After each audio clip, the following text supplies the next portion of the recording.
Bonsoir à tous. Vraiment ravie de vous retrouver, fidèles adhérents et publics, pour cette première de la programmation de la médiathèque. Voilà, et ce soir, nous remercions infiniment Monsieur Olivier Weber d'avoir accepté notre invitation et qui va s'exprimer sur son dictionnaire amoureux de l'aventure, paru aux éditions Plomb au mois de mai dernier. Et puis sur cette nouvelle parution, on y reviendra. Comme à l'accoutumée, j'aime présenter notre invité. Nous avons hâte de vous entendre. Monsieur Weber, vous êtes donc écrivain, voyageur, aventurier, grand reporter. Vous êtes aujourd'hui lauréat pour vos romans et vos essais du prix Joseph Kessel, je vais sûrement en oublier, mais également du prix du livre européen et méditerranéen, du prix Albert Londres, du prix de l'aventure et du prix Pierre Loti. Comme je le disais, Ma vie après Nerval est parue aux éditions Gallimard ce mois-ci, me semble-t-il, et je pense que Simon vous questionnera également sur cet ouvrage. Alors, comment s'est fabriqué ce terreau fertile qui vous a donné très tôt ce goût et ce besoin même du voyage, je dirais même du risque, et cet état amoureux constant envers, vous dites, les paysages terrestres et ou humains, mais aussi de tous ces livres qui vous ont construit. Vous avez déjà dédié à Joseph Kessel, romancier et grand résistant, un dictionnaire amoureux. Ce dernier dictionnaire, lui, est dédié à l'aventure tout entière. Il y est question d'explorateurs, de savants ou d'humanitaires, tous portés par l'appel du grand dehors. L'aventure qui commence à l'aurore, et l'aurore nous guide en chemin, dites-vous. Dès l'âge de 8 ans, vous découvrez le lyrisme de Goethe et le romanesque de Cervantes qui vous donne cette envie de voyager. Vous êtes natif de Montluçon en Auvergne et vous êtes, dit-on, un adolescent contemplatif et solitaire, berger dans les Alpes. On dit que vous faisiez la lecture à vos chèvres et rêvez très vite de devenir voyageur, écrivain et reporter. Vous obtenez un doctorat de droit international, vous partez en 1982 en Californie sur les traces de Jack London. Ce sera votre première grande aventure. Vous devenez rapidement correspondant de guerre pour le Sunday Times, Libération ou Le Point. Et vous vous mettez rapidement à écrire des essais et des romans de voyage. Vous êtes bien évidemment polyglotte et à 50 ans, vous êtes nommé ambassadeur itinérant. Vous travaillez sur le terrain en Afrique et en Amérique du Sud sur la question de la traite des êtres humains. Une vie donc à voyager, témoigner, aider. Une vie à prendre des risques, vous nous raconterez également. Pour vous qui avez rencontré le commandant Massoud et écrit plusieurs livres sur lui, l'aventure rime avec, dites-vous, risque, liberté, mais aussi engagement. Un aventurier doit être humaniste ou ne pas être. Vous l'avez dit. Merci beaucoup. Donc, sans plus tarder, vous avez l'habitude avec Simon Bentolila, merci d'être là. Angela Assouline aussi, qui permet ces belles rencontres. 50 minutes et puis quelques questions avec vous. Et on se retrouve ensuite dans le hall pour la dédicace. Merci beaucoup. Merci à vous. Merci beaucoup. Alors bonjour. Alors on va commencer par parler du dictionnaire amoureux de l'aventure. Donc comme l'exercice l'exige, vous vous livrez à travers ces pages et donc alors ma première question, c'est alors vous avez parcouru le monde sous toutes ses latitudes, ses dangers, et vous vous définissez pourtant pas comme un aventurier. Pourquoi ? Oui, alors, beaucoup de mes amis disent que je suis un aventurier. Moi, je suis plutôt un écrivain épris d'aventure. J'aime l'aventure. C'est vrai que je la pratique un peu de l'Amazonie à l'Himalaya, mais j'aime voir surtout les autres aventuriers et j'aime rencontrer les écrivains, j'aime rencontrer les aventuriers, j'aime rencontrer les gens de la vie de tous les jours, entre guillemets. Et pour moi, ce sont souvent des des héros. D'ailleurs, l'expression de tous les jours, des gens de tous les jours, c'est quelquefois péjoratif. Pour moi, j'aurais de quoi écrire des dizaines de romans sur ces rencontres-là. Donc je suis porté par ce mouvement, ce que j'appelle l'élan vagabond, dans le livre, le dictionnaire amoureux de l'aventure. Et toute ma vie, j'ai voulu marier les deux éléments, les deux champs, donc le voyage ou l'aventure d'une part, et puis deuxièmement, la littérature. Et d'ailleurs, c'est drôle parce que ce livre aurait dû sortir l'an prochain, c'est ce que je voulais, puis Gallimard a voulu que je le sorte en septembre, parce que je disais à l'éditeur, oui, mais le dictionnaire amoureux de l'aventure est sorti donc en début d'année, au printemps, et je voulais pas que ça soit dans la même année. Et je me suis aperçu finalement que, même si ce sont deux livres très différents, ils croisent, enfin ils représentent mes deux passions, c'est-à-dire la littérature et la poésie avec Nerval, qui était quand même aussi accessoirement un grand voyageur. Pardon ? Un aventurier de l'intérieur. Un aventurier de l'intérieur, absolument. Et puis deuxièmement, l'aventure, donc le mouvement perpétuel cher à Aragon. Et voilà, donc même quand je dois m'enfermer pour écrire un roman historique, ça m'est arrivé pour plusieurs romans, le roman Le Barbaresque par exemple, qui est la vie romancée du jeune Cervantes, qui a été incarcéré par les pirates d'Alger, qu'on appelait les Barbaresques, à 27 ans, qui a été capturé au large de Barcelone lorsqu'il rentrait la bataille de Lépante. Et pour moi, c'est là où s'est produit, c'est là où s'est créé vraiment l'esprit de Quirote, c'est-à-dire de Don Quichotte.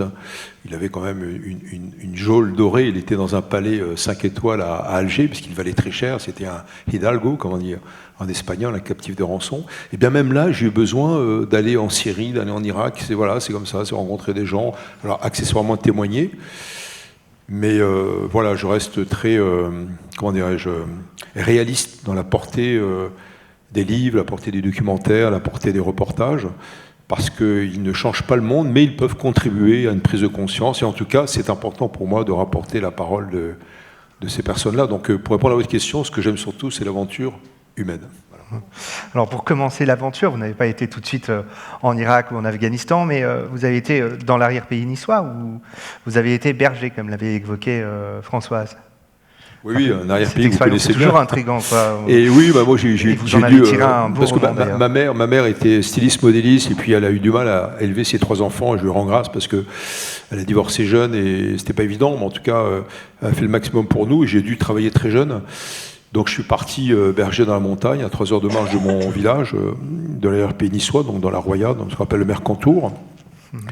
Ça forme quand on est adolescent, quoi. Et heureusement, j'avais des livres et j'ai appris à parler aux pierres, aux chèvres, aux rochers. Donc c'est intéressant parce qu'au moins on n'est pas interrompu. Donc c'est pas mal.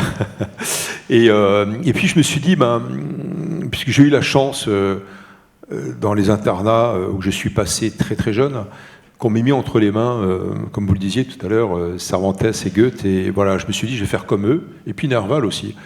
Je vais faire comme eux, un jour je vais voyager et écrire. Et je ne sais pas dans quel sens, ou écrire et voyager. Et d'ailleurs, Goethe et Cervantes ont été quelque part des correspondants de guerre. Cervantes sur les Pentes, la grande bataille contre les Ottomans et les Turcs. Et Goethe, correspondant de guerre à Valmy, contre l'armée conventionnelle, donc des révolutionnaires français, des années 1790. Et donc voilà, j'ai eu la chance au bac d'avoir de très très bonnes notes. Je pense que les correcteurs ont dû se tromper. Et j'ai eu plein de bourses, donc je suis devenu étudiant comme ça m'a permis de faire des études et de quitter mes montagnes. Et vous avez joué Goethe au théâtre d'ailleurs aussi. Vous avez joué Goethe au théâtre aussi. Oui, absolument. Ça, vous en parlez dans le livre de Nerval. Oui. Alors, qu'est-ce que vous appelez l'alchimie du partir-revenir ? Oui, c'est une sorte de mouvement de balancier. Justement, il y a le côté mouvement perpétuel dont je parlais, cher à Aragon. Et il y a le fait de partir, donc finalement d'aller vers quelqu'un, vers quelque chose ou quelques-uns. Encore une fois, c'est la rencontre qui m'intéresse, même à 5000 mètres d'altitude au fin fond de l'Himalaya ou de l'Afghanistan. Et puis revenir, parce qu'il faut bien revenir. C'est ce que disait aussi Nicolas Bouvier, qui était un écrivain voyageur suisse, qui disait finalement, quand on est écrivain voyageur, il faut s'attacher sur place donc, et s'arracher, donc revenir. Et voilà, c'est une alchimie qui n'est pas toujours évidente. Moi, je la pratique évidemment parce qu'il faut bien rentrer. Et puis rentrer pour écrire. Mais les atterrissages, quelquefois, sont compliqués parce qu'évidemment, on a encore dans sa tête des souvenirs, des rencontres. Et quelquefois, quand il s'agit de reportages de guerre, je n'ai pas fait que ça, mais j'ai couvert à peu près une vingtaine de guerres, la vie continue étant mieux, et on ne comprend pas qu'elle continue, donc on peut être atteint de ce qu'on appelle en anglais PTSD, le stress disorder, c'est-à-dire en fait le syndrome post-traumatique de guerre, bien connu de trois tribus au sens sociologique du terme, que sont les militaires, les humanitaires et puis les grands reporters. Mais les grands reporters, eux, n'ont pas de thérapie, donc voilà, il faut revenir avec ça, c'est la violence et la guerre, c'est la violence renouvelée également. Et donc j'ai été, comme vous disiez, ambassadeur de France pendant 5 ans, et je me suis dit, chouette, je vais avoir tous les dossiers du monde entre les mains, et comprendre un peu mieux la diplomatie. En fait, ce sont 2 écrivains qui m'ont fait venir, qui étaient déjà ambassadeurs, c'est Daniel Rondeau et Jean-Christophe Ruffin. Ils m'ont dit, tu verras, c'est génial. Et effectivement, c'est génial que d'avoir toutes ces dépêches, d'avoir accès à l'ONU, tous les TD, comme on dit, les télégrammes diplomatiques des Quai d'Orsay, mais je reste convaincu, et j'ai fait ça pendant 5 ans, et je reste convaincu que quand on est grand reporter ou écrivain voyageur, par intuition, par déduction, par liberté d'esprit, on est plus au courant de l'actualité, du cours du monde, que lorsqu'on est ambassadeur.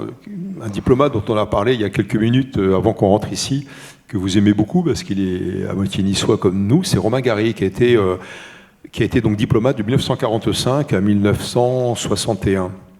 Donc jusqu'à 47 ans, parce qu'il est né en 1914, et il n'a pas été nommé ambassadeur parce que juif d'ailleurs, et il dit, de toute façon, moi je quitte le Quai d'Orsay, et de toute façon, à partir d'un certain moment, quand on est diplomate, on est rattrapé par la raison d'État, ce qui est tout à fait normal, d'ailleurs, on sert un pays, et on n'a plus cette liberté dont il se revendiquait après la guerre, parce qu'il était compagnon de la Libération, donc nommé par De Gaulle, et moi j'ai ressenti ça, donc j'ai eu besoin à nouveau d'aller sur le terrain, et le partir-revenir, bah oui, c'est une alchimie qui se décante aussi par l'écriture. Par l'écriture, j'allais dire. Ouais.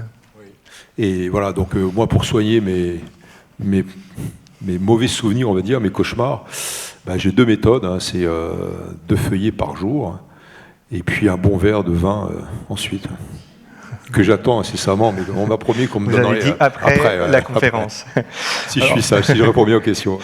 Alors, on peut se pencher sur certaines définitions. Par exemple, penchons sur la lettre D de ce dictionnaire, avec le concept du dépassement de soi. Est-ce que vous pensez qu'en aventure, la performance compte moins que le dépassement de soi, comme pourraient le penser les Grecs philosophes? Oui, le dépassement de soi est très important, et vous le disiez tout à l'heure à propos de Nerval, qui était aussi un aventurier de l'extérieur. L'aventure intérieure est importante. C'est vrai, quand on va au bout du monde, qu'on soit jeune ou moins jeune, on se découvre aussi un peu. Il y a une démarche philosophique ou spirituelle qui est une sorte de curseur sur la question de l'ego, au sens philosophique du terme des Grecs. L'ego, la centration, ou l'autocentration, la décentration. Et le dépassement de soi permet la décentration. Et puis c'est une ascèse, c'est un engagement. Je crois que l'aventure est l'aventure déclinée sous le terme d'aventure humaine, à laquelle je tiens beaucoup. Eh bien, c'est un dépassement, effectivement, c'est une rencontre. Et alors dans le livre, j'essaie de ne pas donner de définition stricto sensu de l'aventure, mais reviennent quand même en creux plusieurs éléments qui sont communs à l'esprit d'aventure et à l'aventure tout court. C'est la prise de risque, donc quand même ce que j'appelle le goût de péril, c'est une entrée dans le dictionnaire amoureux de l'aventure, le besoin de liberté, il y a le dépassement de soi aussi, et puis l'attrait de l'inconnu. Et puis on peut rajouter, mais c'est un peu corollaire aux autres éléments, la sortie de sa zone de confort, c'est-à-dire accepter justement d'être confronté aux éléments, d'être confronté à la solitude, c'est important, d'être confronté aussi au danger. Et donc voilà, ça crée une sorte de tambouille propre à l'esprit d'aventure, et j'y tiens beaucoup. Alors après, le risque, voilà, moi j'en ai pris beaucoup dans ma vie depuis ma jeunesse, et je ne revendique pas le péril à tout point de vue, mais je pense que c'est important que d'avoir cette notion du goût du risque, parce que nous sommes dans des sociétés de plus en plus aseptisées, sûrement à bon escient, avec des assurances, des surassurances, des surgaranties, mais on nous oblige aussi avec ces codifications et ces réglementations, et c'est bien que d'avoir justement encore l'esprit d'aventure, dans l'entreprise, dans nos parcours de vie et puis dans le déplacement géographique. Donc c'est important, vive le risque. Alors, comme ennui. Est-ce que l'ennui vous a déjà poussé à lever les voiles pour le contrer, comme Gide, par exemple? Oui, beaucoup, parce que quand on ne voyage pas, on finit par s'ennuyer. Mais l'ennui, d'abord, alors c'est une bonne question, parce qu'elle a à double tranchant, ou à double réponse, c'est que l'ennui est salvateur. En même temps, l'ennui, quand vous êtes dans la solitude, même en montagne, même dans les montagnes RP niçois, du Mercantour, au fin fond de l'Himalaya, c'est extrêmement enrichissant. Et les rencontres le soir, dans des monastères tibétains ou dans des chairana, comme on dit, des maisons de thé au fin fond de l'Asie centrale, elles sont d'autant plus enrichissantes parce qu'on a envie de parler.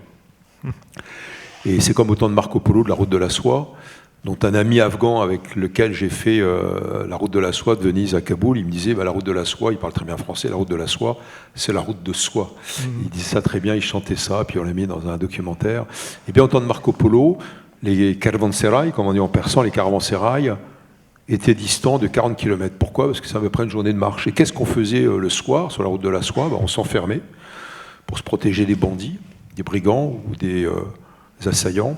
Et on vivait avec les bêtes et on vivait avec les autres voyageurs. Donc il y avait des musulmans, il y avait des chrétiens, il y avait des juifs, il y avait des bouddhistes.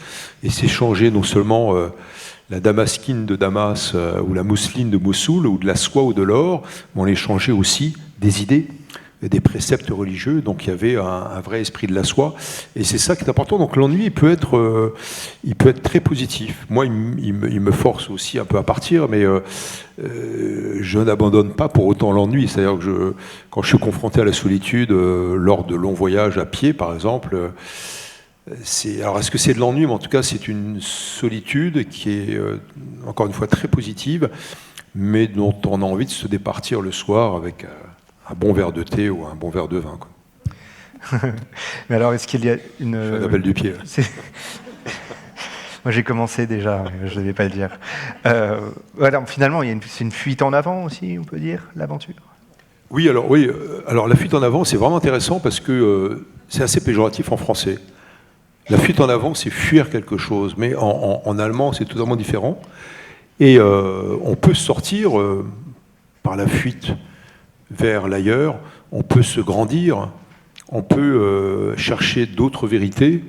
Et alors les romantiques allemands, dont Goethe, qui avait traduit Nerval, et Goethe avait dit d'ailleurs en écrivant Nerval, « Je ne me suis jamais aussi bien lu que lorsque vous m'avez traduit ». Et Goethe et les romantiques allemands appelaient ça des Sehnsucht, c'est-à-dire pourraient le traduire par une sorte d'attente du lendemain. Donc l'espérance du lendemain. Alors c'est pas du tout à la nostalgie, parce que moi je pense que la nostalgie n'a pas lieu d'être. On n'a pas à se rappeler ou à, comment dirais-je, à revendiquer un passé qui n'a plus lieu d'être. Il faut vivre avec son temps, avec son présent, quitte à avoir des chimères pour le futur. Mais la Sehnsucht, c'est justement avoir une sorte, on pourrait le traduire par la nostalgie du lendemain. C'est pas une tristesse non plus, c'est une sorte de saudade, comme on dit en portugais, voilà, de recherche de ce qui va être meilleur le lendemain. Et ça peut être par le voyage, ça peut être par l'écriture. Et donc la fuite en avant, elle a ce côté légèrement négatif en français, mais pour moi, elle est fantastique. Moi, je me suis arraché à différents milieux. Bon, je suis passé par les internats très très jeune, c'est pas toujours évident, et heureusement que j'avais de quoi lire la nuit, clandestinement. Mais voilà, donc j'ai essayé d'échapper aussi à une certaine posture, et la littérature a aidé. Donc la fuite en avant, oui, c'est découvrir aussi d'autres mondes, et nous sommes faits de plusieurs vies, comme disait d'ailleurs Romain Gary. Il y a un pays qui vous a transformé, c'est donc l'Afghanistan, et c'est Maki, vous y êtes allé clandestinement à l'âge de 20 ans. Revenez un peu sur cet épisode. Oui, alors c'était un peu plus tard, après mon doctorat. La vingtaine, oui. Et que je n'ai pas soutenu d'ailleurs, il manquait 4 mois, j'étais aux États-Unis à ce moment-là. Et l'Afghanistan, c'était une sorte de rêve. Et j'étais ravi de découvrir aussi après que Joseph Kessel, un autre niçois, avait ce rêve également qu'il a découvert à 58 ans, en étant un petit peu là des guerres qu'il avait couvertes. Et tout d'un coup, il retrouve les steppes argentines de sa naissance et les steppes de l'Oural de sa prime enfance, puisque son père est allé s'installer en Russie, dont il était originaire. Et l'Afghanistan m'a toujours attiré. Alors à l'époque, c'était la guerre contre les soviétiques. Donc j'ai concocté des voyages. J'ai toujours beaucoup de chance parce que les voyageurs, les écrivains, les humanitaires, les espions, il y a beaucoup d'espions, les grands reporters attendaient dans une ville qui s'appelle Peshawar. Et Peshawar, c'est une ville dans la plaine pakistanaise, l'ex-empire des Indes. Et puis après, vous avez la passe de Khyber, donc, par laquelle étaient passés tous les envahisseurs de l'empire des Indes. Les Anglais, Alexandre le Grand auparavant, les Moghols. Et là, vous ne savez pas si vous allez passer ou pas. Donc moi, je suis passé la première fois déguisé en Afghan, mais bon, je ne ressemble pas vraiment à un Afghan. Et je passais à pied, en plus en plein Ramadan. C'était les années, c'était les mois assez chauds d'ailleurs. C'est tout bête, hein, mais le Ramadan. Il faut suivre évidemment les règles de ceux qui vous accompagnent, donc les Afghans en l'occurrence. Donc il faut se lever à 4 h du matin, il faut manger vite avant le lever du soleil, qui se lève tôt, donc par définition à la belle saison. Et attendre l'iftar, la rupture du jeûne à 21 h. Donc toute la journée, vous ne mangez pas et il faut marcher. Et voilà, donc j'ai réussi à passer la frontière, à éviter la chasse soviétique, à revenir à peu près vivant. C'était pas le premier reportage de guerre que je faisais, c'était l'Érythrée, j'en ai fait plusieurs auparavant, très jeune. Y compris quand j'étais en doctorat, parce que ma thèse portait sur les frontières en Afrique, donc je suis allé en Afrique de l'Est. Et l'Afghanistan, c'est un pays fascinant. C'est un pays, et ça va vous surprendre peut-être, c'est un pays d'hospitalité. C'est un pays où les talibans ont imposé une charia, une férule, y compris pour les femmes, pays de 44 millions d'habitants, où il y a plus de 22 millions d'habitants, de femmes. Le tchador n'est pas afghan. Ça vient d'une mosquée, on appelle Deobandi, au nord de New Delhi, au temps de l'Empire des Indes britanniques, apportée ensuite. Pour moi, l'islam des talibans est un islam qui n'est pas l'islam. Et le commandant Massoud, que vous citiez tout à l'heure, luttait contre eux avant d'être assassiné 2 jours avant les attentats du World Trade Center. J'étais un peu par hasard avec ces hommes à la frontière quand il est mort, non pas dans sa vallée, mais lui aussi à la frontière, mais de l'autre côté. Et voilà, l'Afghanistan m'a beaucoup marqué. Et j'ai rencontré, en dehors des Afghans, des centaines d'hommes et de femmes qui sont allés en Afghanistan. Des infirmières, des médecins, des écrivains bien sûr, des espions, des humanitaires, et des grands reporters. Et soit les gens aiment à l'excès, comme moi, soit ils détestent, pour des raisons tout à fait louables, y compris de sécurité. Mais personne n'est indifférent. J'ai rarement vu des personnes indifférentes. C'est un pays qui vous émeut, c'est un pays qui vous prend aux tripes par son histoire, par son hospitalité, encore une fois. Et voilà, je suis triste, évidemment, qu'il y ait eu cette chape de plomb qui se soit installée sur le pays afghan depuis le 15 août 2021, avec l'accord, enfin c'est plus que l'accord, avec le souhait de Donald Trump, repris par Biden. Et c'est un pays qu'il ne fallait pas abandonner. Il n'y avait que 2500 soldats américains. Avec 2500 soldats américains, toute la région était tenue. Si vous comparez, il y a 35 000 soldats américains en Corée du Sud et 30 000 au Japon. Donc 2500, qui n'étaient pas exposés au combat parce que c'était des conseillers, des formateurs, donc plutôt à Kaboul et dans les grandes villes, tenaient l'Asie centrale. Et je trouve que c'est une grande erreur que d'avoir laissé la porte ouverte aux talibans. On a donné les clés de ce pays aux radicaux islamistes talibans. C'est absurde. Et d'ailleurs, il y a une définition de l'absurde. C'est le premier mot que vous donnez. C'est un peu insolite. Alors, quel rapport entre l'absurde et l'aventure ? Oui, je crois qu'il faut être un peu fou pour partir aussi sur des terrains d'exploration. Alors, il n'y a plus de terre vierge, comme on disait, au temps de la Royal Geographical Society, la Société géographique britannique, ou la Société des explorateurs français, comme au début du XXe siècle. Peut-être quelques hectares en Papouasie-Nouvelle-Guinée, et puis quelques sommets encore dans les 50e rugissants de la Patagonie, à la Tierra del Fuego. Mais c'est tout. Et donc, ce qui est important, c'est la rencontre humaine et la découverte d'autres peuples, ou la redécouverte, la main tendue, c'est très important. Et quelquefois, il faut être un peu fou pour partir à l'aventure, pour découvrir. Alors, il y a aussi l'historique de l'aventure avec les explorateurs des siècles précédents, les découvreurs des mers, des terres, des continents, qui étaient aussi les porte-paroles et les porte-drapeaux des empires conquérants. La colonisation s'est construite ainsi. Et voilà, mais moi je revendique aussi une part de l'absurde, c'est-à-dire partir partir au gré du vent pour la rencontre. Oui, c'est ça, partir pour l'aventure. Alors, vous commencez par absurde et vous terminez par un endroit qui est un rendez-vous manqué finalement, qui est Zanzibar. Oui, c'est un alors, lieu Zanzibar. rêvé pour vous. Alors c'est marrant, c'est Alors, le lieu où vous n'êtes pas. Voilà, il y a plein de noms qui font rêver. On parlait avec Angela Soline tout à l'heure de Bukhara. Samarcande, c'est un nom qui fait rêver. Il y a plein de noms qui font rêver comme ça. Et Zanzibar m'a toujours fait rêver depuis que je suis enfant et j'ai toujours voulu y aller. Et 2 fois, je me suis retrouvé avec un billet d'avion pour Zanzibar entre les mains. Et donc une fois, je revenais de la guérilla du Sud-Soudan, qui est sûrement une des guérillas les plus dures au monde que j'ai couvertes. J'y suis allé pour des témoignages. Il y a un livre qui s'appelle Les enfants esclaves, sur des enfants noirs, de 2 ethnies noires, Dinka et Nuer, qui étaient mis en esclavage, qui sont toujours mis en esclavage d'ailleurs par des Janjaouides, qui sont des cavaliers venus du Nord au service, à l'époque, de la capitale, Khartoum, et du régime de Omar al-Béchir, qui était le président du régime soudanais. Et donc j'étais repassé par le Kenya, je m'étais mis dans un petit village pour écrire le livre, et j'avais le billet d'avion entre les mains pour Zanzibar, et j'étais fatigué de cette guerre, et je voulais finir le livre vite, donc je suis rentré à Paris, et puis une autre fois également, et donc j'y suis pas allé. Alors ce qui m'a fait plaisir, c'est de découvrir que Kessel aussi devait aller à Zanzibar, il n'a jamais pu y aller, il en a rêvé, et donc voilà, ça fait partie des terres encore à explorer, et j'ai voulu terminer par justement... dans ce dictionnaire amoureux, par une porte du rêve, c'est-à-dire une île encore à découvrir. Un dernier, la frontière aussi, c'est alors une ligne tendue qu'il s'agit de franchir par tous les moyens, finalement. Qu'est-ce que vous voulez dire par là ? Oui, une frontière, par définition, ça peut vous paraître surprendre, ça va vous surprendre peut-être, n'est pas hermétique, ça a été conçu pour que ça soit hermétique, que ça soit pas hermétique. Une frontière doit être poreuse. D'abord, c'est le résultat d'un conflit ou d'un traité de paix. Il n'y a pas de frontière naturelle. Toute frontière, que ce soit le mi-temps d'un fleuve ou le sommet d'une montagne, c'est soit l'extrapolation d'un conflit, soit un traité de paix, donc un accord diplomatique. Et par définition, les États considèrent qu'il y a des ports d'entrée, des ports de sortie, etc. Et la vie aux frontières, moi j'ai passé 2 ans de ma vie à descendre des frontières depuis l'Iran et l'Irak, les montagnes d'Iran et l'Irak, ce sont 2 pays montagneux.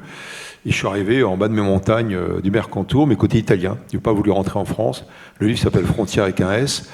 Et donc moi j'ai fait ma thèse de droit international sur les frontières. J'ai été ambassadeur de France, donc même si on s'occupe des droits de l'homme, on négocie quand même des frontières. On est tout le temps amené à intégrer des éléments de droit dans les résolutions européennes ou françaises. Donc j'ai négocié moi-même des frontières. Et puis là, je me suis dit, je vais abandonner tout mon modeste savoir sur les frontières et pour aller à la rencontre des gens qui vivent aux frontières. Et là, je me suis aperçu que c'était extrêmement poreux, avec des humanitaires locaux, et surtout locales, surtout des femmes, en Afrique, au Moyen-Orient, sur la route de la soie, des trafiquants, donc ça c'est plus négatif évidemment, des passeurs d'êtres humains, des policiers véreux, des douaniers corrompus, etc. etc. Et on voit qu'il y a une mobilité incroyable aux frontières. En fait, il y a une frontière avec un pays A et un pays B. Et c'est comme si la frontière et sa zone de volatilité géographique à droite à gauche représentaient une entité C, un 3e pays, avec d'autres règles, d'autres trafics, aux yeux des États, avec l'assentiment des États, que ce soit la drogue, les armes, etc. Pas tout le temps, mais à chaque fois c'est différencié. Et donc cet esprit des frontières, ou cette vie aux frontières, m'a toujours fasciné. Donc c'est ce livre écrit pendant 2 ans de voyage, c'était grosso modo, à chaque personnage que j'ai rencontré, c'est « dessinez-moi votre frontière ». Donc voilà, et puis en même temps, c'était un voyage avec des écrivains voyageurs, avec Rimbaud dans le sac, Nerval, Hemingway, Dos Passos et autres écrivains voyageurs. Alors, il y a toute une série d'écrivains passe-muraille, passe-frontière, comme fascinant, comme l'écrivain Henri de Montfred, ce pirate, ce caméléon. Je crois que vous partagez un appel de la Méditerranée avec lui. Oui, c'était un sacré aventurier qui est parti tardivement, lui par contre, à l'aventure, qui avait essayé de créer une ferme en France et dont le père était peintre. Il était assez bien nanti d'ailleurs, et puis il a décidé de partir en mer Rouge et il est devenu pirate évidemment, et trafiquant de hashish d'ailleurs. Et c'est très drôle parce que c'est un jeune grand reporter qu'il a embauché comme traducteur et comme accompagnateur qu'on appellerait fixeur aujourd'hui. Le fixeur, stringer en anglais, donc c'est l'accompagnateur qui est un peu, moi j'en ai un dans chaque pays, qui est un peu notre ami, qu'on paye, moi je veux vraiment qu'il soit payé, qu'il soit un professeur, soit un journaliste ou autre, un père de famille, qui est notre garde du corps, notre nounou, un peu tout, et qui permet aussi de préparer les contacts. Et donc, Henri de Montfred devient le fixeur d'un jeune écrivain qui s'appelle Joseph Kessel. Et Kessel part, donc en mer Rouge, pour 4 mois carte blanche du journal Le Matin, pour faire ce qu'il veut en fait. Il enquête sur l'esclavage justement en Afrique de l'Est également, en Éthiopie, l'Abyssinie de l'époque. Et oui, Henri de Montfred, très jeune aussi, je l'ai lu, et il m'a fait rêver. Alors une grande partie, évidemment, de ses aventures relatées dans ses livres, dans ses romans, sont par définition romancées, mais c'était un personnage incroyable. Et puis, finalement, la piraterie permet une belle espérance de vie, parce qu'il est mort à plus de 90 ans. Donc, Ah ouais. Alors, et après, il y a une polémique sur le fait qu'il ait été trafiquant d'esclaves. Il avait des esclaves d'ailleurs. Mais est-ce qu'il a trafiqué ou pas des esclaves? Est-ce qu'il était adepte de ce qu'on appelle la TEH aux Nations Unies, la traite des êtres humains? Il y a une polémique là-dessus. Moi, j'ai voulu enquêter quand j'étais au Quai d'Orsay, parce qu'il y a les archives au Quai d'Orsay, et il y a effectivement un dossier Henri de Montfred. Et la partie 1940, bizarrement, il y a un dossier dans le dossier Henri de Montfred. La partie 1940 a disparu. Je ne sais pas pourquoi. Est-ce qu'il a collaboré avec les Italiens, les fascistes donc de Mussolini, et donc avec les Allemands ou pas? Mais il y a une incertitude sur lui, en tout cas, quel panache et quel personnage. Alors, on va parler maintenant de vos autres compagnons d'aventure et d'écriture, donc Gérard de Nerval, à qui donc, vous consacrez ce Ma vie avec Gérard de Nerval chez Gallimard, que j'ai beaucoup aimé. Et il est question de ses voyages intérieurs, donc notamment. Vous écrivez que c'est une phrase de Nerval qui vous a poussé dehors, en quelque sorte, à devenir aventurier. Je cite « Je voyage pour vérifier mes rêves ». Alors, pouvez-vous nous expliquer cette phrase et la façon dont elle a infusé tout le long de votre vie d'écrivain voyageur? Oui, c'est une phrase extraordinaire de ce poète, mais qui est parti plusieurs fois sur les routes de l'Orient. D'abord à Vienne, qui était la porte de l'Orient à l'époque, il parlait très bien allemand, et je pense qu'il est parti pour une mission d'espionnage. Il avait un projet de roman d'ailleurs là-dessus, sur Nerval à Vienne, et puis après il est allé en Italie, il est allé en Grèce, Empire ottoman, le Levant, donc le Liban d'aujourd'hui, la Terre Sainte et l'Égypte. Et je voyage pour vérifier mes rêves. Mais ce vers est extraordinaire. Donc grand poète, grand traducteur de Goethe, mais pas que. Et un poète qui avait un rapport au temps extraordinaire, à tel point qu'il a influencé les surréalistes, Breton, Aragon, et auparavant Marcel Proust. Dans La recherche du temps perdu, etc., le rapport de Proust au temps vient aussi de tout l'onérisme, tout cette propension à la rêverie éveillée de Nerval. Et donc, lui, il part assez jeune, et puis on part ensuite vers l'Orient, en voyage, longuement, donc à l'époque, en charrette, puis après en bateau. Et il va aussi essayer d'atténuer, de cautériser ses angoisses. Il est orphelin assez jeune, de mère. Sa mère est partie avec son père qui était médecin des armées sur les guerres napoléoniennes. Elle est morte en Pologne, il n'a jamais connu sa mère. Et je pense que toute sa vie, il a cherché le fantôme de sa mère. Avec Aurélia, notamment. Avec Aurélia, avec Sylvie, etc. Et voilà, le voyage était une sorte de consolation. C'est la consolation du voyage, ou la consolation par le voyage. Et donc, moi qui suis un grand mélancolique, mais encore une fois au sens créatif du terme, je ne suis pas dans la tristesse. Pour moi, la mélancolie me porte. C'est ce que je disais tout à l'heure avec la scène sourde, l'espérance du lendemain, ou la nostalgie du lendemain. Eh bien, lui est un grand mélancolique. Et voilà, bon, il a choisi aussi, quand il a écrit cette dernière lettre à sa tante, la nuit sera noire et blanche. Il s'est suicidé le lendemain. Il a choisi la partie noire de la nuit. Moi, je l'ai choisi plutôt blanche, donc toujours cette attente. Mais c'est un bon compagnon de route depuis l'âge de 9 ans. Ouais. Alors, il est dans son exploration de l'enfance, il n'est pas passéiste, finalement. Par exemple, Proust, lui, a un passé sur lequel se raccrocher. Lui, pas vraiment. Il n'y a pas vraiment une nostalgie qu'il peut avoir.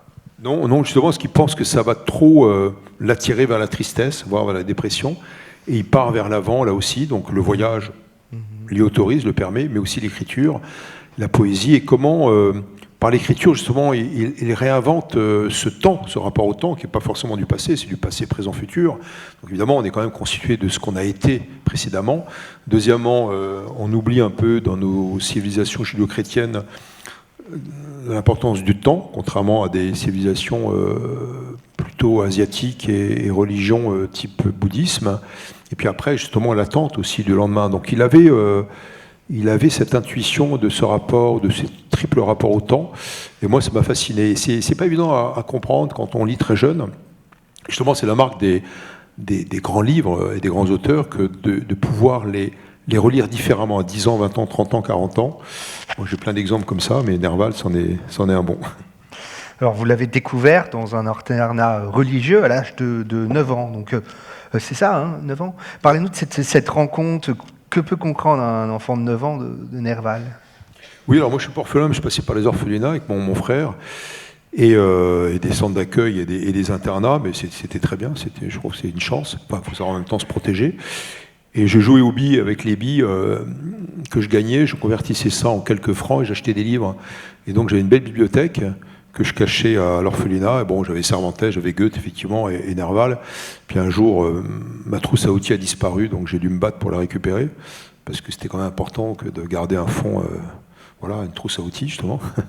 Et Nerval, oui, j'ai compris tout de suite l'onérisme, la rêverie, l'espérance. Voilà, l'espérance, moi, c'est un mot qui me porte et que j'essaye aussi de porter vers d'autres, y compris des jeunes, que ce soit en banlieue parisienne ou dans des bidonvilles au fin fond de l'Afrique ou ailleurs, en Amérique du Sud, parce qu'on peut avoir sa chance. J'ai fait un documentaire sur le Gange, ça s'appelle Sur la route du Gange, qui était passé d'ailleurs, on était content avec les producteurs, à 20h30 sur Arte, et puis à Bénarès, qui est une ville sainte, donc sur le Gange, je tombe sur un professeur de biologie de l'université de Bénarès, qui est un brahman, donc, qui est un protecteur du Gange et qui a eu l'équivalent du prix Nobel de l'écologie, invité à la Maison-Blanche d'ailleurs par le président Clinton à l'époque, parce qu'il protège, il veut totalement nettoyer le Gange. Et il me dit, en direct, en one shot, comme on dit dans le langage des documentaires, on a droit à une seule prise parce que c'est en direct, dans sa maison qui est en haut des Ghats, une maison praticienne assez ancienne, parce qu'encore une fois c'est une grande famille de Bénarès. Lui qui va se baigner tous les jours dans le Gange, même en hiver, et là il faisait 2 degrés à Bénarès, c'est le record du siècle, 2 degrés, donc en Inde c'est original. Il disait Dieu, quel qu'il soit, le Dieu des chrétiens, des juifs, des musulmans, le panthéon de notre religion hindouiste, pas le bouddhisme parce qu'il n'y a pas de Dieu, Dieu quel qu'il soit, a mis dans chacun d'entre nous une étincelle. Et il nous regarde comme ça, caméraman, preneur de son, les 2 traducteurs, accompagnateur indien et le producteur, et moi, etc. Et c'était merveilleux parce qu'il nous a expliqué ça pendant 2-3 minutes en direct pour le documentaire Sur la route du Gange d'Arte. Et ce qu'il disait, c'est grosso modo cela, il faut prendre sa chance, il faut la saisir, qu'elle vienne par la littérature, par le voyage, par l'espérance. Et je trouve ça magnifique parce que c'est universel, c'est à la portée de tous, jeunes et moins jeunes. Et moi, je l'ai saisi assez jeune, cette chance, justement, par la littérature et par ces grands auteurs, Goethe, Cervantes et Nerval. Alors aussi, il y a un point commun, peut-être, c'est que vous parlez de toute l'aventure de Nerval, tient en 2 points, l'aventure et le retour à quai. Ça revient un peu au partir-revenir dont on parlait à votre propos. Oui, beaucoup, évidemment, même si les voyages étaient plus longs à l'époque, et on en faisait moins dans sa vie, parce qu'on partait, comme Chateaubriand, Lamartine et d'autres voyageurs de l'Orient, ou adeptes du Grand Tour, dont Goethe, on partait une fois dans sa vie, ou 2 fois, parce qu'évidemment, ça prenait 1 an que d'aller au Caire, à Jérusalem, à Haïfa, ou à Constantinopolis, comme disent encore les Grecs aujourd'hui d'Istanbul. Mais oui, il y a le mal du pays, et puis quand on est écrivain, il y a l'envie de raconter, il y a envie. Alors, c'est plus que du récit, c'est aussi le réenchantement du réel. Moi, j'ai appelé ça dans un de mes livres, c'est le titre d'ailleurs, L'enchantement du monde. Comment, à partir de réel, on peut l'imaginer, on peut le glorifier, on peut le magnifier, on peut le rendre meilleur. Alors, c'est pas l'idée de faire des romans positif forcément, mais c'est de raconter des histoires et puis d'avoir cette liberté de ton, d'esprit et d'écriture aussi, dans l'extrapolation, la déduction, l'intuition encore une fois, et comment un personnage, on va raconter une vie qu'on va imaginer, qui est la sienne, qui est tellement riche, qui est aussi celle des autres. Donc oui, le parti revenir de Nerval se revendique de cet esprit. Alors, en quoi ces récits de voyage ont bouleversé ce genre littéraire ? Alors, c'est pour Nerval et les voyageurs du Grand Tour à l'époque, c'est ce mélange entre le voyage lui-même et puis le romantisme, avec cet aspect mélancolique, mais au sens positif du terme d'ailleurs. Donc, l'idée de réinventer la poésie, c'est pour ça que Nerval et Goethe, surtout Nerval, ont conduit au surréalisme, comment on a tordu la syntaxe, comment on a inventé l'écriture automatique avec Breton et Aragon, et puis même Soupeau, quelque part. Et donc, oui, il y a cette part d'imaginaire qui est incroyable. Et donne un seul exemple, le Rwanda, c'est une guerre que je n'ai pas couverte. Et je l'ai découverte, évidemment, par les reportages, et deuxièmement, par des livres. Il y a un roman magnifique qui a été adapté par Hollywood, d'ailleurs au cinéma, qui s'appelle « Un dimanche à la piscine de Kigali », par un grand reporter canadien qui est mort depuis, lui est devenu alcoolique. Et Gilles Courtemanche, j'ai eu la chance de rencontrer d'ailleurs. Et c'est une histoire d'amour entre un grand reporter, un écrivain voyageur, grand reporter qu'il était, et une jeune Rwandaise, qui est de double ethnie, qui est à la fois Hutu et Tutsi. Et ce sont les Tutsis qui vont être tués pendant le génocide de 1994, massacrés donc par les Hutus. Et le roman se passe avant le génocide, et quand arrive, alors c'est une très belle histoire d'amour, le grand reporter est intégré dans la famille rwandaise de sa fiancée, et quand arrive le mot « fin », à la fin donc, du livre, on sent que les machettes vont s'abattre sur le peuple des Tutsis. Donc voilà, ce que je veux dire, c'est que par le pouvoir du roman, on peut expliquer le réel. Et je crois beaucoup à ça dans le cinéma et dans la littérature, réenchanter le réel, se le réapproprier. Et donc Nerval l'a fait également par ses récits de voyage. Le voyage en Orient, c'est fantastique. Aurélia, dont on parlait, et Les Filles du Feu. Alors, est-ce que vous pouvez revenir sur ces premières années dans la rue Saint-Martin, aux anciens ateliers, vous dites, d'alchimistes? Oui, alors, c'est un des passages que j'ai préférés. Nerval a vécu une partie de sa vie, donc enfant, à la rue du Faubourg Saint-Martin, dans le centre. Et là, très vite, il a eu le goût de la fugue, il a eu le goût de l'écriture. Et voilà, il était à 2 pas du Ventre de Paris, qui était les Halles de l'époque. Et il y est revenu ensuite. Son père, donc médecin des armées, est revenu en France à la fin des guerres napoléoniennes. Il a élevé tant bien que mal son fils après qu'il ait été élevé par son propre père, donc le grand-père de Gérard de Nerval. Et le père va finir par mourir lui aussi assez jeune. Donc Nerval a été doublement orphelin. Et à partir de la rue du Faubourg Saint-Martin, effectivement, Nerval imagine un monde meilleur. Il va rentrer dans une sorte de thébaïde qui a, grosso modo, sur l'emplacement du Louvre d'aujourd'hui. C'est un bout du Louvre qui a été démoli depuis, et il était dans une sorte de thébaïde avec des peintres, dont Delacroix, avec des écrivains, et qui ont réinventé le monde, en fait. Il faisait partie du club des Hachichins. Le club des Hachichins, c'est l'hôtel de Pimodan, si vous vous promenez sur l'île Saint-Louis. C'est la face nord, donc pratiquement en face de l'hôtel de ville. Vous verrez, il y a des gargouilles magnifiques, en forme de poisson d'ailleurs, et de dauphin.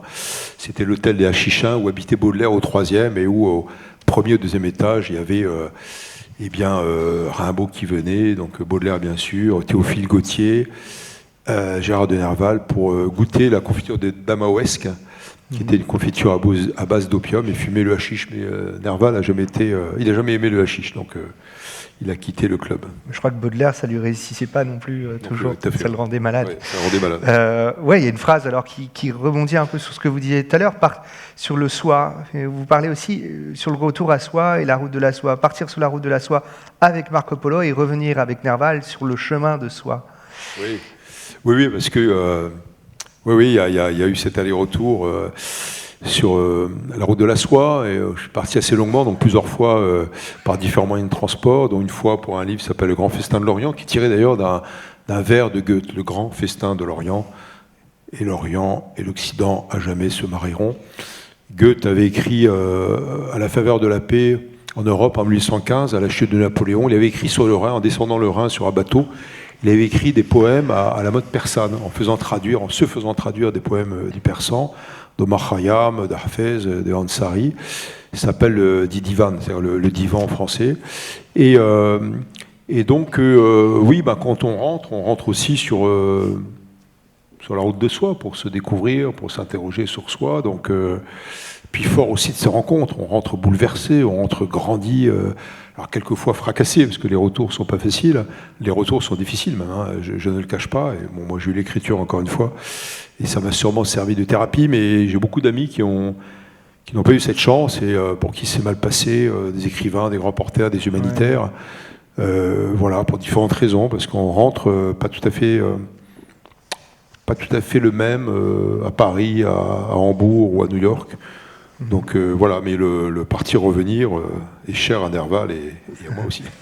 Alors, on va revenir sur Romain Gary. Alors, finalement, il y a des points communs avec Nerval, parce que dans le livre sur Nerval, vous parlez aussi de Romain Gary, comme dans le dictionnaire amoureux. Alors, là, il y a le pseudonyme, le suicide, le voyage également.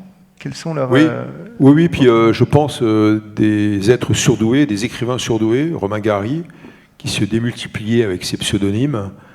Il disait d'ailleurs, Romain Gary, de son vrai nom, Roman Katsef, à quoi ça sert d'avoir une vie quand on peut en avoir 1000. Et il y a une phrase de Nerval qui dit à peu près la même chose, qui veut se dédoubler.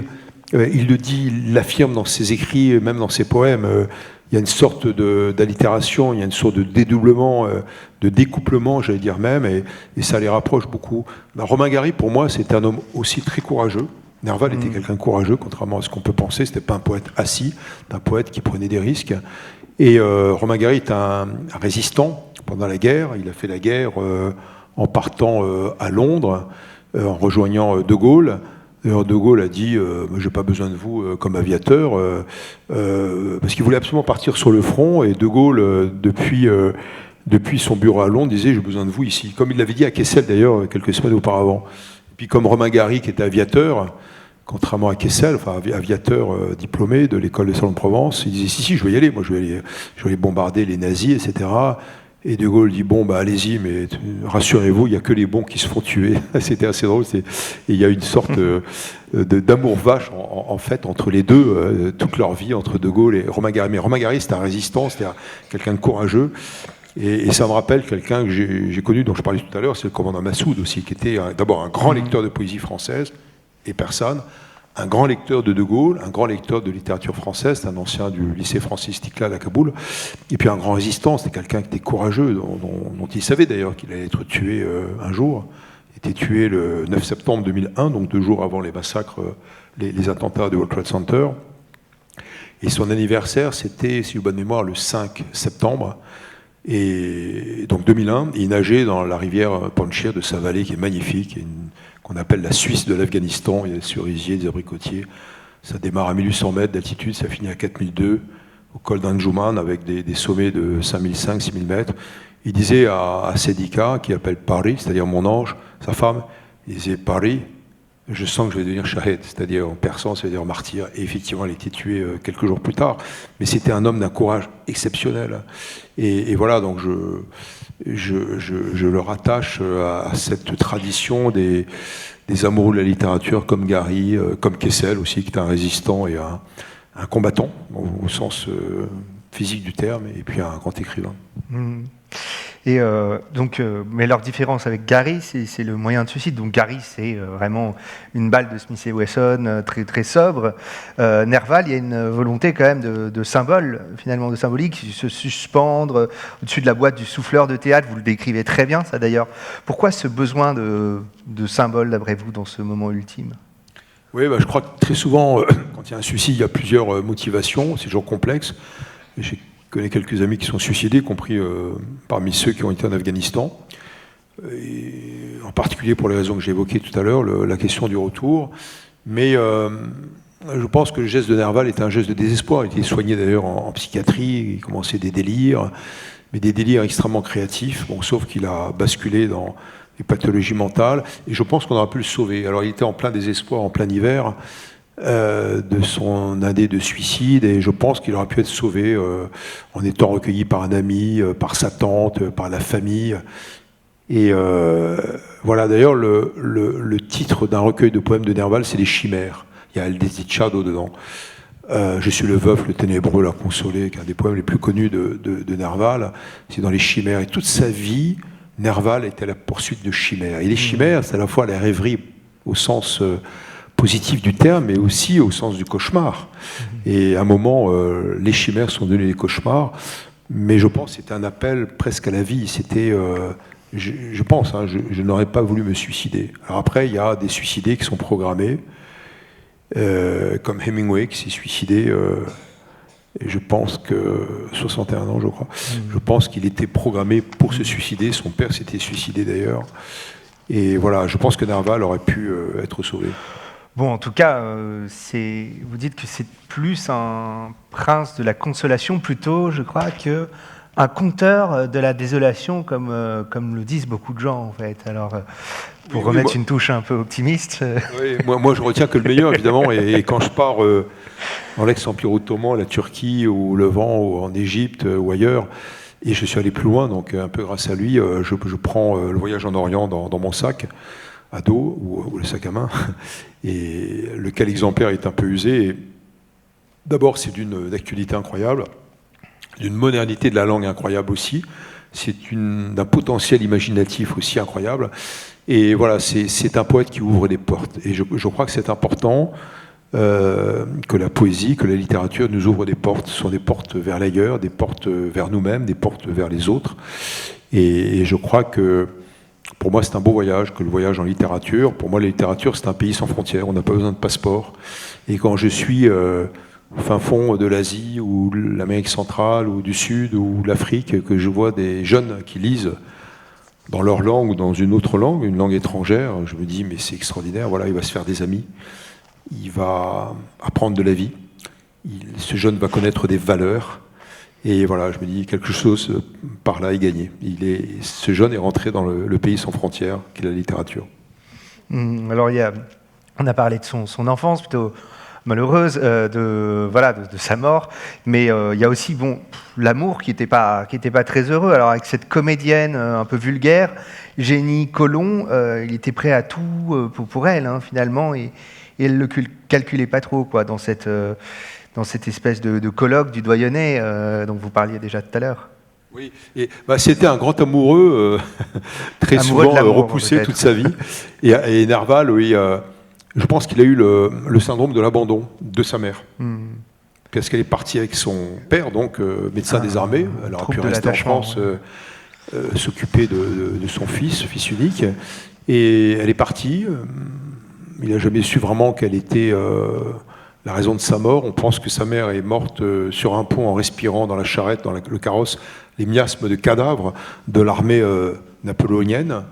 Et il ne s'est jamais remis de ça. Et dans son rapport aux femmes, à ses amoureuses, quelqu'un d'assez élégant quand même, qui a été beau très jeune, et qui s'est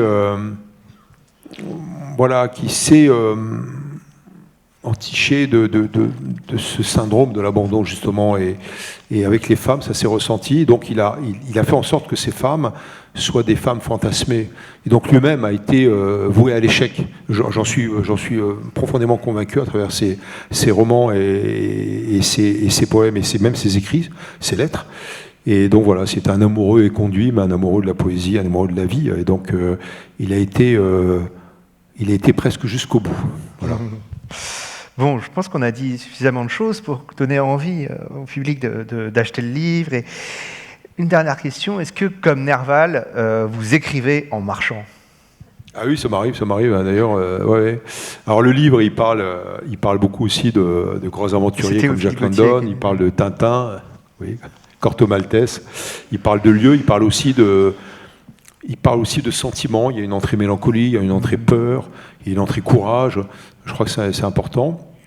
Oui, il m'arrive d'écrire en marchant. Alors l'histoire de ce livre, elle est un peu drôle parce que je suis parti en Himalaya avec un ami et de Sherpa et on est monté sur le glacier de Lhotse à 6000 mètres. Et à 6000 mètres, vous êtes à 62% d'oxygène en moins, donc en hypoxie. Donc musculairement, ça va si on s'entraîne beaucoup. Pulmonairement, c'est pas évident. En plus, moi j'ai eu un accident il y a quelques années, là, plus tôt, je rentrais du Mexique pour un tournage documentaire et on a été condamné à mort par le cartel de Los Mochis et puis on a échappé au cartel en fuyant dans la montagne avec les Indiens Taromaras et je me fais renverser bêtement à Paris sur une piste cyclable. Vous voyez, comme quoi on peut être stupide, on se fracture, j'y suis pour rien évidemment. Voilà, je suis l'imbécile des pistes cyclables, mais je n'y suis pour rien. Et donc, j'avais pas trop le droit d'aller en Himalaya. Puis avec les pneumologues, ils m'ont dit, bon, allez-y quand même. Et bon, ça a été suivi. Donc, j'ai pu faire 2 exploits en Himalaya. Et à 6000 mètres, on délire. C'est un peu comme la narcose en profondeur, hein, à cause de l'hypoxie, du manque d'oxygène. Et donc, je m'étais en retard à l'expédition, parce que je m'arrêtais, je prenais des notes. Donc, j'écrivais en marchant. Et le livre de Nerval est né comme ça, bizarrement, à 6000 mètres d'altitude, sur le glacier de Lhotse. Et me sont revenues des images de l'enfance, justement, de Goethe, de Cervantes, de ses lectures. Et à un moment, il y a une sorte de synergie, ou d'alchimie plutôt, parce que pour moi, la vraie définition de la littérature, c'est l'alchimie. J'ai mélangé tout ça. Je me suis dit, évidemment, c'est totalement incohérent. Et puis j'en ai parlé à l'éditeur, qui est une éditrice chez Gallimard, la numéro 2. Il m'a dit, oh là là, tu as écrit ça, et tu reviens me voir. Et effectivement, c'était écrit comme ça. Donc oui, il m'arrive d'écrire en marchant, enfin même très très souvent. Et surtout quand les marches sont longues, parce que là, vous êtes seul, vous faites de la randonnée aussi. On a un peu mal, mais après on a le deuxième souffle, si on marche 8 heures, et tout le monde est capable de marcher 6 heures, 8 heures par jour. Et là, on se récite des mantras ou de la poésie, on oublie un peu ses propres soucis ou ses impôts à payer. Et l'esprit, d'ailleurs, le cerveau se ralentit. Moi, je fais l'éloge de la lenteur pour ça, parce que la marche a ceci de bénéfique, elle vous oblige justement à penser différemment. Et on est dans une civilisation de la vitesse, de l'hyper-rapidité, faut tout regarder, tout acquérir très vite, etc. Et en fait, le rapport au temps, le rapport à la lenteur est très important. Donc oui, faisons l'éloge de la lenteur et de la marche, et éventuellement de l'écriture en marchant. Mais pas trop quand même, parce qu'après on raconte que des âneries. Bon, je ne croyais pas si bien dire alors en vous posant cette question. Merci en tout cas d'avoir répondu à toutes ces questions. Et voilà, peut-être que maintenant Françoise va vouloir prendre la parole.